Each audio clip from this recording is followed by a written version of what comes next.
When she opened her eyes, the night was gone.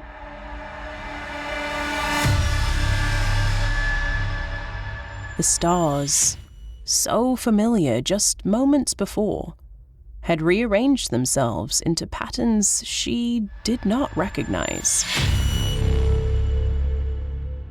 Cold, white pinpricks against a sky too vast, too deep. The windshield was no longer there.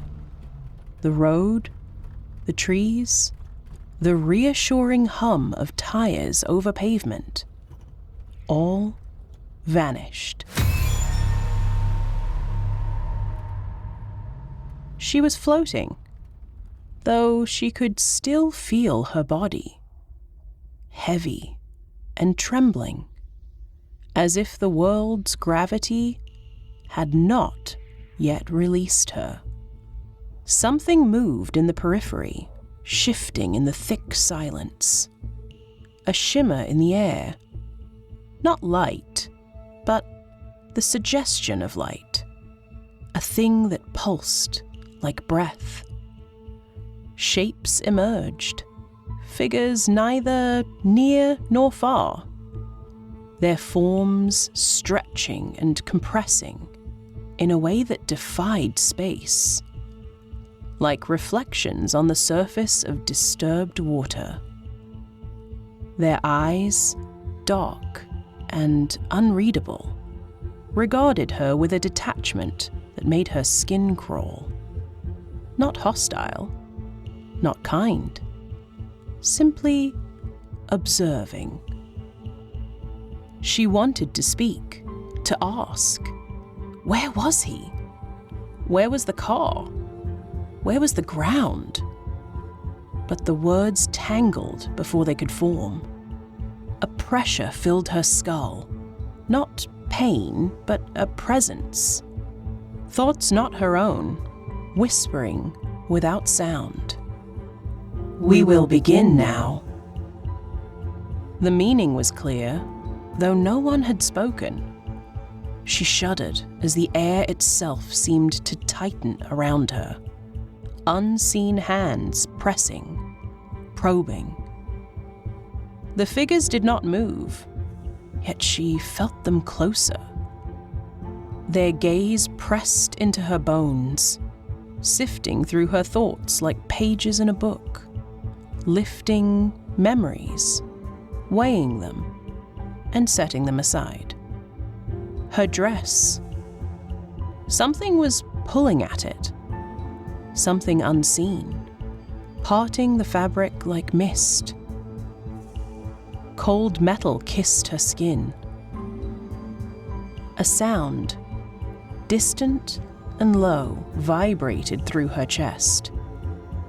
Not a voice, not a machine, but something vast and unfathomable. The hum of a thing older than words. She was not asleep. She was not awake. She was nowhere. And they were everywhere.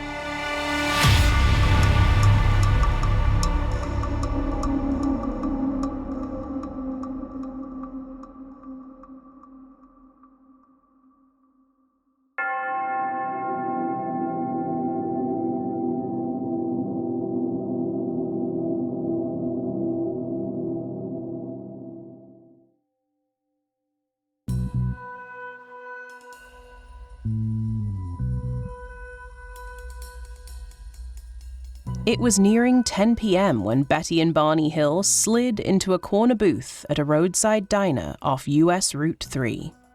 The air inside was warm, thick with the scent of coffee and fry grease. A comforting mundanity on the last leg of their trip back from Montreal. The place was emptying out, a few regulars nursing their final cups of the night. The Hills ordered coffee, quietly savoring the last moments of their peaceful escape before the realities of work, bills, and daily life demands settled in. Their conversation drifted in that lazy, familiar way. Betty talked about the white mountains they'd passed earlier in the day, remarking on the leaves just beginning to show signs of autumn's blaze. Barney, thoughtful and reserved as always, nodded, occasionally glancing around the diner. His eyes followed the waitress refilling their cups, the neon light casting a pale glow through the windows. He mentioned an issue at the post office that would need handling when they got back, then teased her for her endless curiosity about the places they'd visited. As they got up to pay, Betty gave a playful nudge to his side, asking if they'd ever take another road trip like this. They shared a smile as they walked out into the cool, open night. The road stretched long and empty before them, the kind of night drive that felt timeless, the black sky wrapping around them like a shroud. The headlights cut through the darkness as they talked quietly, their voices blending with the engine's hum and the occasional crackle of the radio. Sometimes they fell into silence, each of them drifting in and out of their own thoughts. Betty wondered aloud if they'd make it home before midnight. Barney glanced at the clock, and they laughed over the odds of beating it home. They talked about the week ahead, the people they'd seen on their trip, bits of gossip from back home. Somewhere along that winding road, Betty glanced out her window and thought she saw a glimmer in the sky. Just a flash. A trick of the eyes, she thought, rubbing her face, weary from the long drive.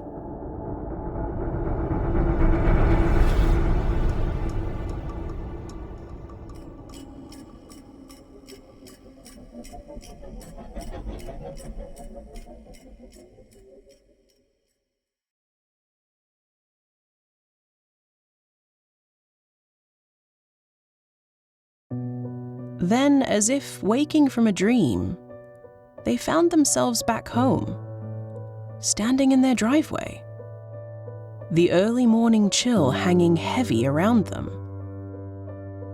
Their hands were still on the car door handles, the engine cooling with soft ticking sounds.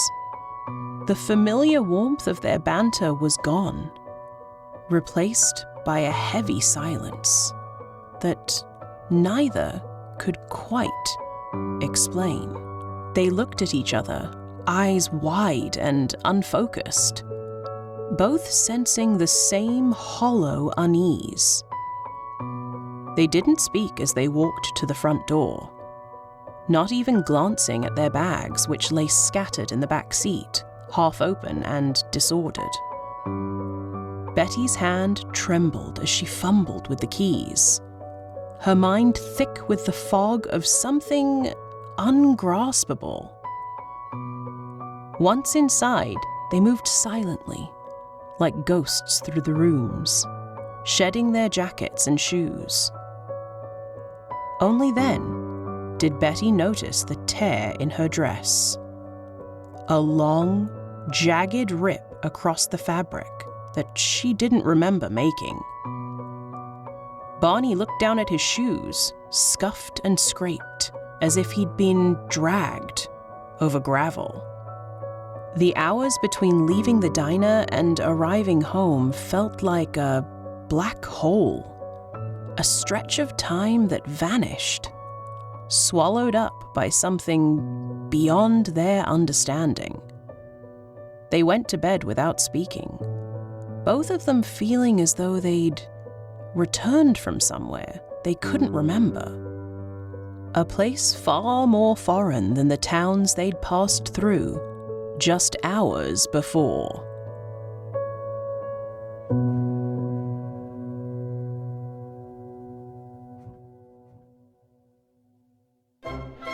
Betty and Barney Hill were no strangers to adversity. Married just a year earlier, they were an interracial couple in an era when such unions were still rare and frequently met with open hostility. According to 1961 statistics, less than 1% of all marriages in the United States were interracial, and couples like Betty and Barney faced discrimination, suspicion, and social isolation. A white social worker, Betty was well-educated, compassionate, and committed to civil rights work.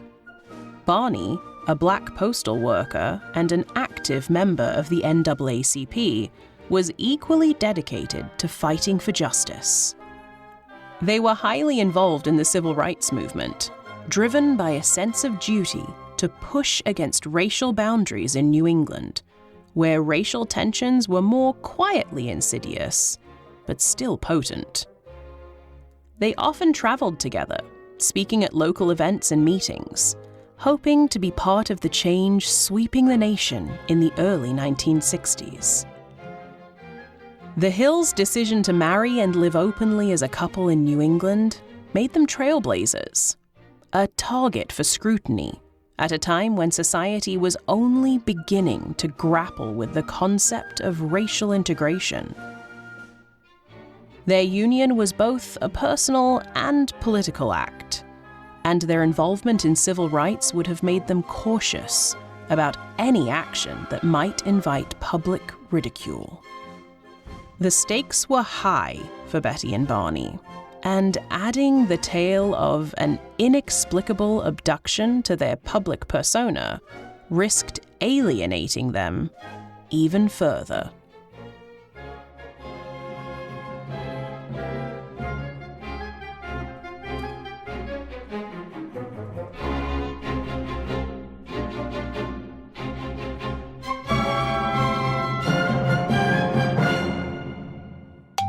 As Betty and Barney tried to process their experience, they were unknowingly tapping into a growing cultural fascination in the US.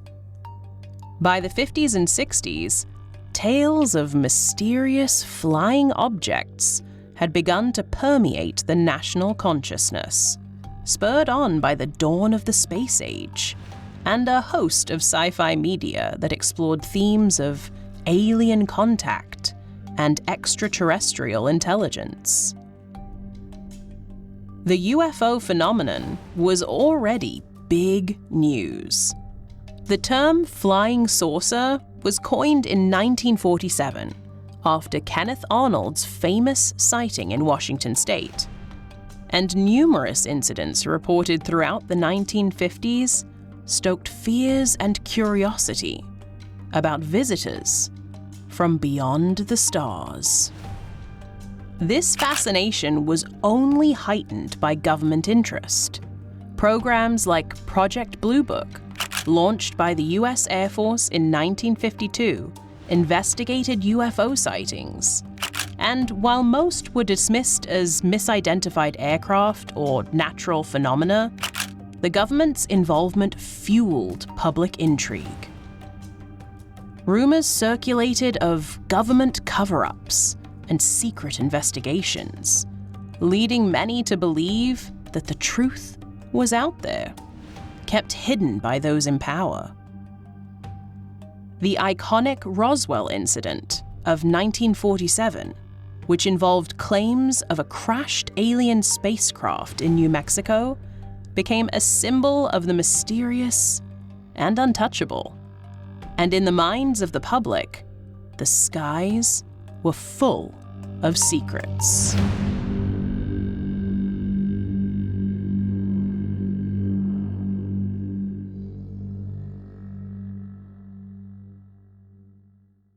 Popular culture echoed and amplified these sentiments. Movies like The Day the Earth Stood Still brought an alien visitor to Earth as a figure of peace, but also a harbinger of the potentially destructive power of space-age technology. The character of Claytu, a humanoid alien warning Earth about its violent ways, was both a moral lesson and a chilling reminder of the unknown forces lurking beyond human understanding. The film tapped into Cold War anxieties, casting aliens as a metaphor for communist infiltration and the threat of foreign ideologies. A theme also explored in Invasion of the Body Snatchers, where extraterrestrial beings secretly replaced humans in an eerie parallel to fears of subversive, invisible enemies. Television too reflected and deepened this fascination. In 1959, The Twilight Zone premiered, bringing science fiction and the paranormal into American living rooms every week. Created by Rod Serling, the show featured episodes that explored alien encounters, government conspiracies, and the psychological toll of facing the inexplicable. Episodes like The Monsters Are Due on Maple Street examined how the fear of an alien threat could drive ordinary people to paranoia and even violence, mirroring Cold War tensions and highlighting the ever-narrowing line between fear of the other and fear of ourselves.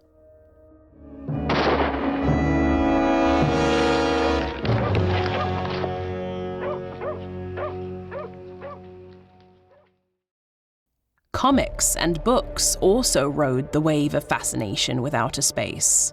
Science fiction novels from authors like Ray Bradbury, Arthur C. Clarke, and Isaac Asimov examined the philosophical and ethical implications of alien life.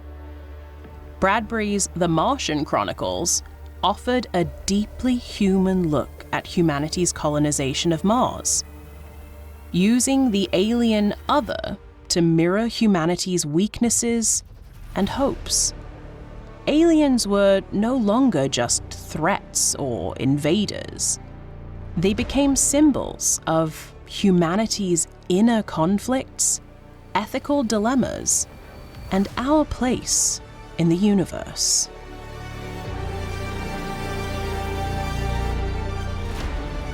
The space race fueled this collective obsession, with the US and the Soviet Union competing to conquer the final frontier.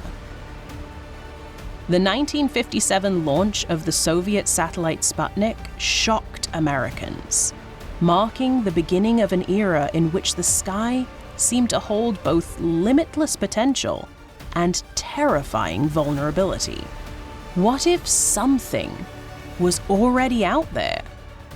And what if humans weren't alone amid the static of Cold War rhetoric and scientific achievement?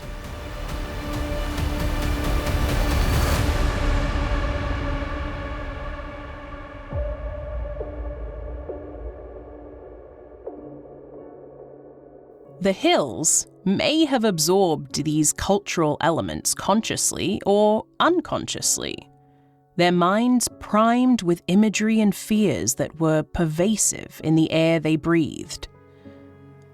Skeptics argue that these media influences helped shape the details of their memories, especially as they emerged under hypnosis, a process that could unintentionally reinforce existing cultural themes. Betty herself admitted to reading about UFO sightings before her experience, and in the weeks following the incident, she read extensively about extraterrestrial encounters, likely feeding her subconscious understanding of what an alien encounter should look like. To the skeptical mind, her memories may have been a patchwork of fears and ideas, from books, films, and radio, woven together into a coherent, but ultimately fictitious narrative.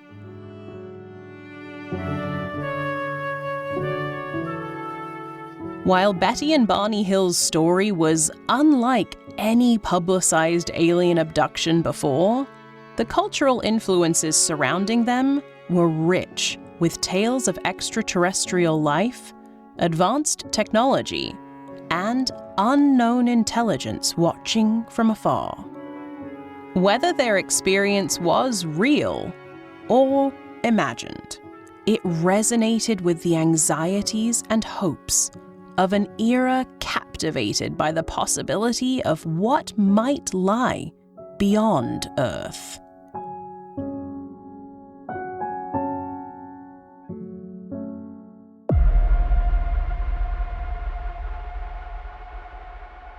Desperate for clarity, Betty and Barney sought help through hypnosis therapy with Dr. Benjamin Simon, a prominent psychiatrist.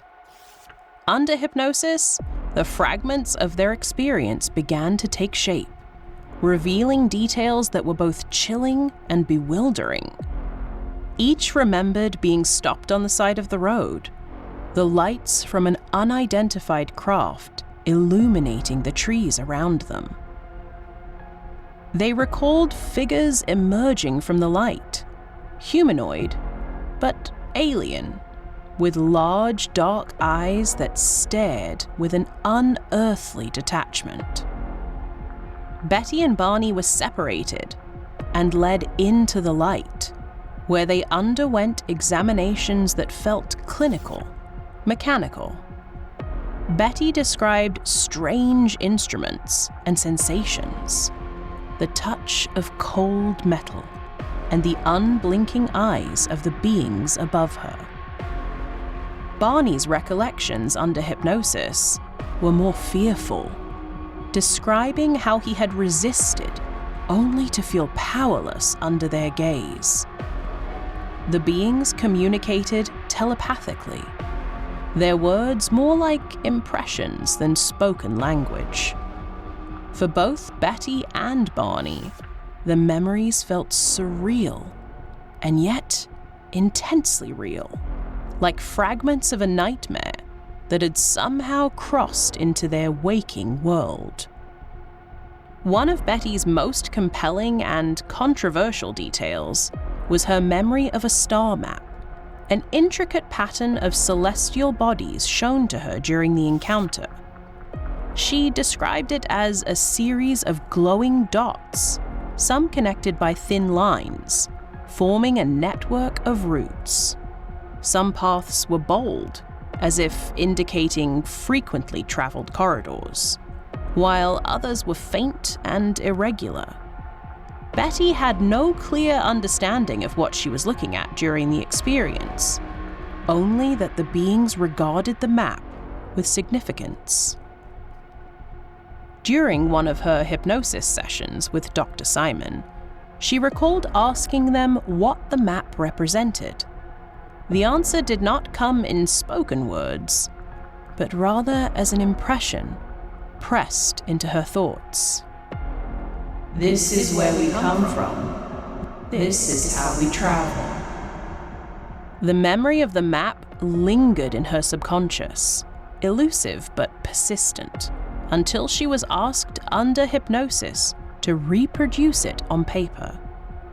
She sketched what she had seen with remarkable precision. Dozens of points arranged in a deliberate configuration. In the early 1960s, Betty had no knowledge of astronomy beyond what an average layperson might recognize. She was not trained in celestial navigation, nor did she have any special interest in the stars, beyond the common curiosity about the night sky. Yet the map she produced would later ignite a firestorm of speculation.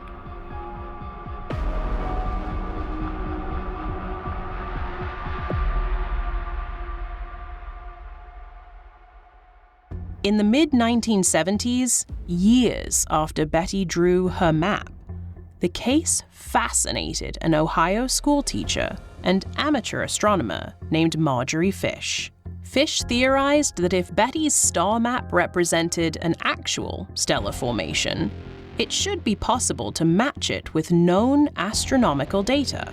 She painstakingly constructed three-dimensional models of nearby star systems using beads and string, carefully comparing her models with Betty's drawing. Eventually, Fish proposed that Betty's map closely resembles the binary star system Zeta Reticuli, located approximately 39.3 light-years from Earth in the constellation Reticulum. Several of the stars in the pattern corresponded to real catalogued stars, suggesting that the Hills' abductors might have originated from this distant region of space. This revelation sent shockwaves through the UFO research community.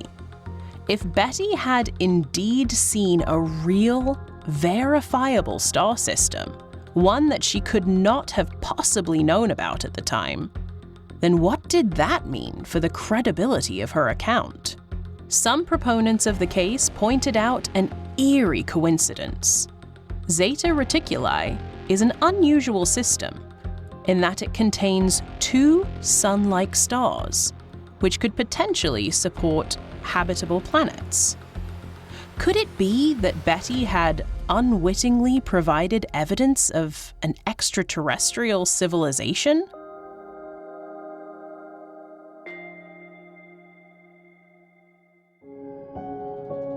To skeptics, however, the star map was not proof of alien contact, but rather an example of the fallibility of human memory, particularly hypnotically induced memory.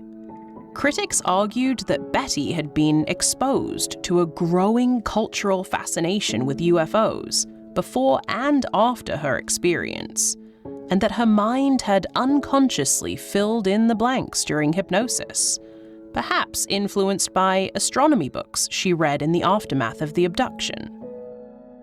Moreover, while the Zeta Reticuli interpretation seemed compelling, astronomers pointed out that the alignment of the stars on a two-dimensional map might not reflect their true positions in three-dimensional space. Some of the stars that seemed to match Betty's map were relatively unknown at the time, but later stellar surveys cast doubt on its accuracy. Additionally, skeptics argued that hypnosis itself is an unreliable tool for retrieving lost memories. Studies have shown that subjects under hypnosis are highly suggestible and may fabricate details that feel real to them, but are in fact false memories. Given that Betty had read extensively about UFO phenomena in the weeks following her abduction, skeptics suggested that her subconscious may have drawn upon those influences, rather than recalling an actual extraterrestrial star chart. At first, the Hills kept their experience to themselves, and then confided only in close friends and, eventually, a few UFO researchers. They knew the risk of publicizing such an outlandish story, particularly for an interracial couple whose lives were already subject to scrutiny. Their decision to come forward was brave, motivated more by a desire for understanding than by any hope of fame or fortune.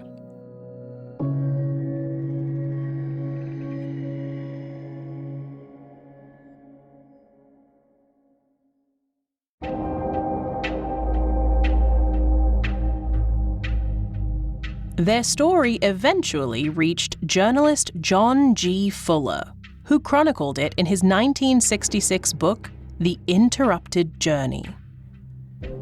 The book brought the Hills' story to a national audience, and they became reluctant celebrities within the UFO community. They faced a wave of public fascination mixed with intense skepticism, yet they remained consistent in their story. Neither Betty nor Barney ever recanted or altered their account, despite the ridicule they faced from skeptics and the mainstream press. The Hills' story left people questioning their motives. While skeptics suggested that their abduction might have been a shared delusion, possibly spurred by exhaustion or even stress related to their status as an interracial couple, the Hills never once deviated from their account. Hypnosis was a tool frequently used to help trauma victims access memories, but it was also controversial, with some researchers arguing that hypnosis could produce false memories by leading subjects to remember events that never happened. Yet the Hills gained little, financially or socially, from sharing their story. They didn't profit significantly from the attention, and the added public scrutiny only compounded their challenges as a couple who already felt like outsiders in their community.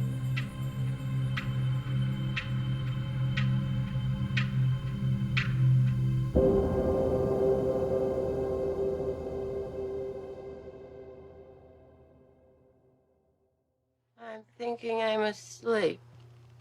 Asleep in the car? I'm asleep and I've got to wake up. I don't want to be asleep. I keep trying to wake up.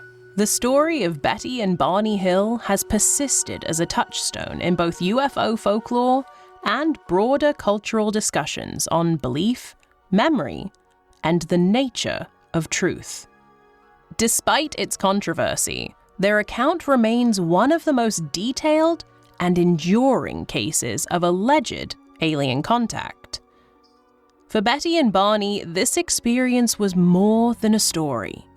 It was a part of their reality that they would carry with them until their deaths.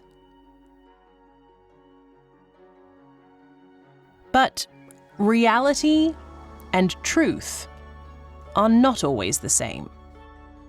Theoretical physics and biology suggest that life elsewhere in the universe is highly probable.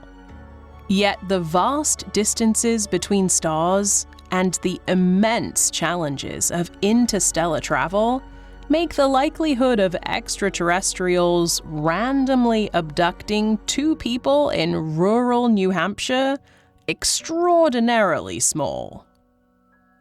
Applying Occam's razor, the principle that the explanation requiring the fewest assumptions is usually the correct one, leads us to an important question.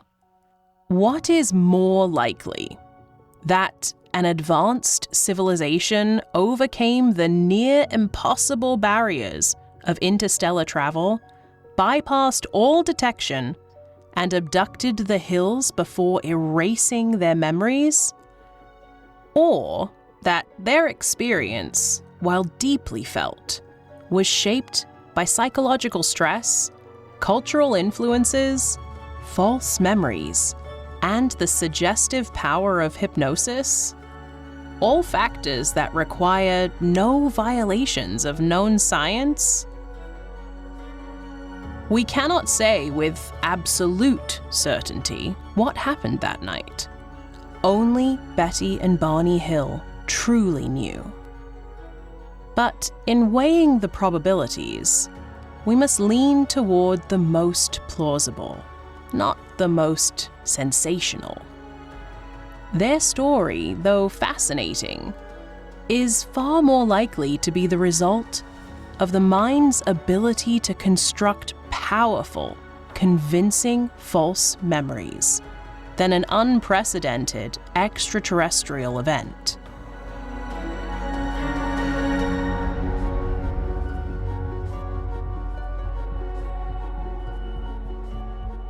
Thomas Paine once asked, "Is it more probable that nature should go out of her course, or that a man should tell a lie?" The Hills may not have lied in the conventional sense. They may have sincerely believed in what they experienced.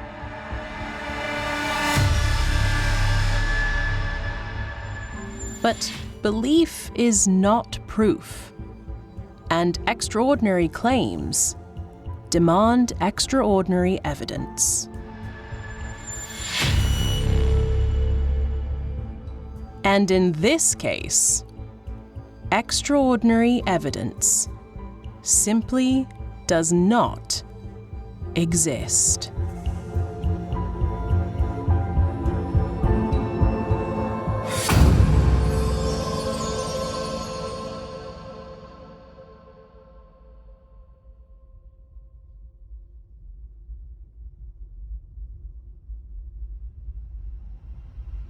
We will begin again.